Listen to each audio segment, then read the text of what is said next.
To set corner action for top right, to substitute home button function in Samsung Galaxy S23 Ultra, swipe down to top of the screen and then tap setting icon. Scroll down the screen to find accessibility. Tap accessibility and then tap interaction and dexterity. Scroll down the screen. Under mouse and physical keyboard section, tap auto action after pointer stop. Under corner action section, tap top right. Scroll down the screen and then tap the gray on offset next to go to home screen to enable this option. When the switch turns blue, it means that this option is on. Next, you can connect a USB or Bluetooth mouse with your phone.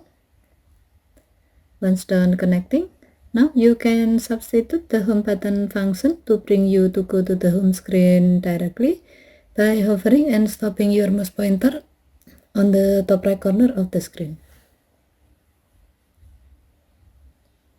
Okay, thank you for watching. Have a nice day.